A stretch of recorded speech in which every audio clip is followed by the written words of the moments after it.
Why do we find comfort in revisiting stories we already know by heart?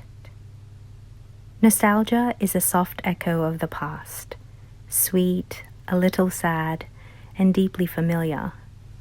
It's where memory and self-reflection meet, reminding us who we've been and how far we've come. You see, there are still faint glimmers of civilization left in this barbaric slaughterhouse that was once known as humanity. Wes Anderson's The Grand Budapest Hotel is a memory within a memory. Indeed, that's what we provide in our own modest, humble, insignificant,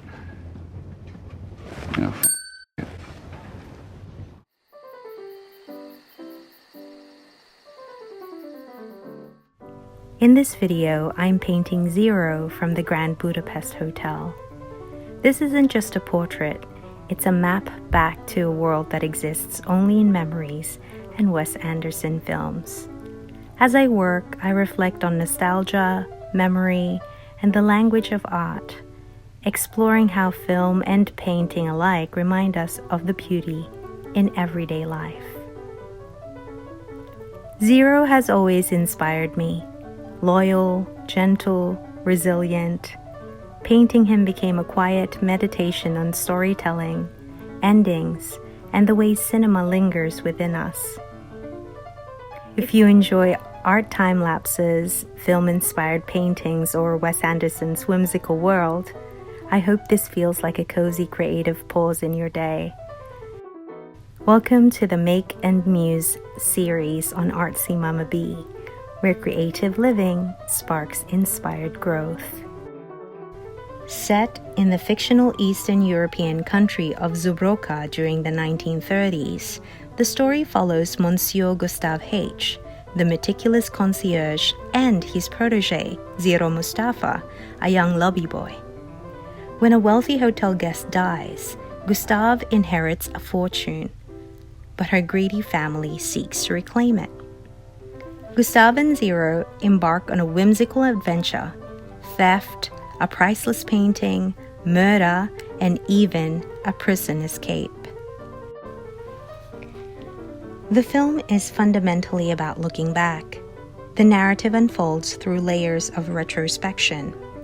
The 1980s author recalls interviews with an older Zero in the 1960s, who recounts the hotel's golden age in the 1930s. Each layer adds a veil of loss, making the golden age feel both brighter and unattainable. Zero represents memory and continuity, a reminder that even as the world changes, kindness and loyalty endure. The story reflects the decline of an old world Europe between the world wars, blending comedy, tragedy, and historical allegory.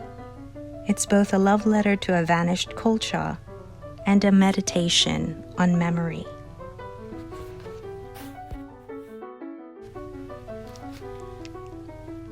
Nostalgia and memory. Anderson's world is carefully constructed.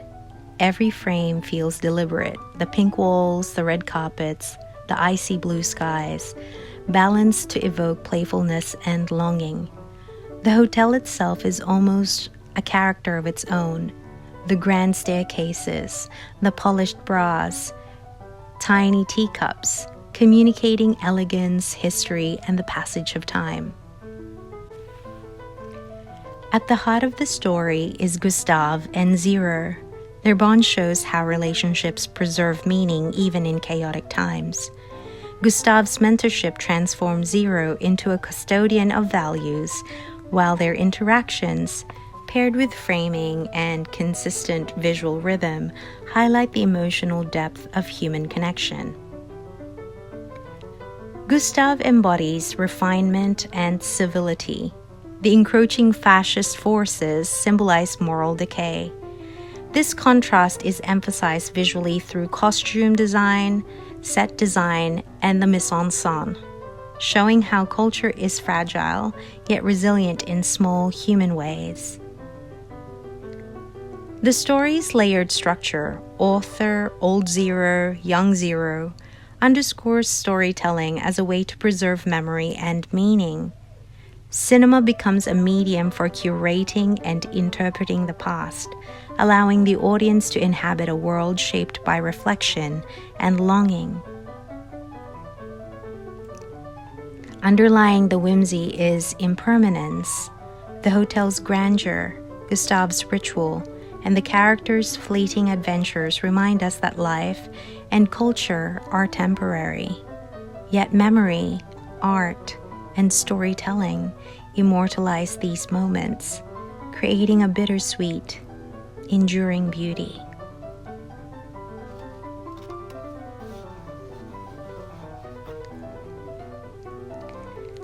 Nostalgia is a bittersweet emotion, a sentimental longing for the past, often mixed with warmth and loss. It focuses on personal or collective experiences like childhood, old places, or cultural moments. Emotional in nature, nostalgia can be comforting, yet it can also carry sadness. It helps us connect to identity, belonging, and resilience. For example, hearing a song from your teenage years can bring both joy and longing. On the other hand, Rosy Retrospection is a cognitive bias, the tendency to remember past events more positively than they actually were. Our brains edit the past to seem simpler or brighter, smoothing over hardships. While it can make us feel good, it may also obscure accuracy or realistic expectations. A stressful family trip might be recalled as the best holiday ever because only the highlights remain in memory. There's a key distinction. Nostalgia is emotional. Rosy retrospection is cognitive. They often intertwine, as nostalgia can be fueled by the golden glow that rosy retrospection provides.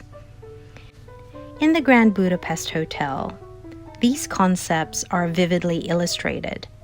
Nostalgia emerges through the film's layered storytelling. Author, old Zero, young Zero. Evoking a romanticized Europe that once was. The pink hotel, the meticulous rituals, the elegance of manners evoke sweetness, longing, and loss. Rosy retrospection, on the other hand, is evident in how Anderson frames the story. The Europe of the 1930s wasn't whimsical, it was edging towards fascism and decline. Yet memory smooths over the rough edges. Violence and tragedy are stylized, framed in humor and symmetry, and made to feel lighter than reality. Zero clings to the hotel as his last tie to Agatha, though their life was full of loss and hardship. A clear example of memory editing the past to appear brighter. The beautiful metaphor here is that nostalgia is gazing at the Grand Budapest Hotel in its faded grandeur, feeling its warmth. On the other hand, rosy retrospection is Anderson's lens, repainting the cracks in pastel, turning historical chaos into a whimsical fairy tale.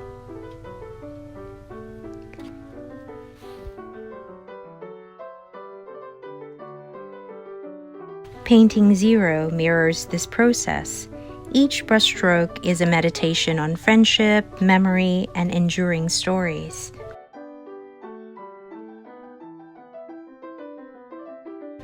The act of painting allows us to revisit and honor fleeting moments, bonds, and the beauty that no longer exists outside of memory.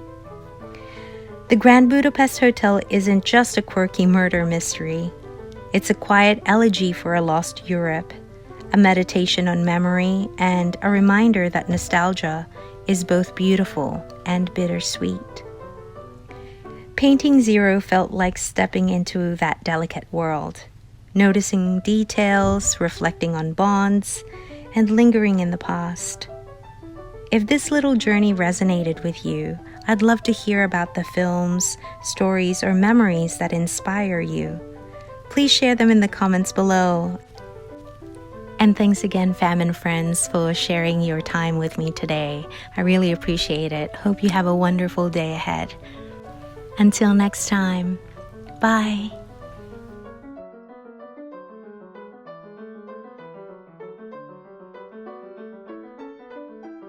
Hi guys, if you enjoy creative living, please don't forget to like, share, and subscribe. Thanks for watching. Bye.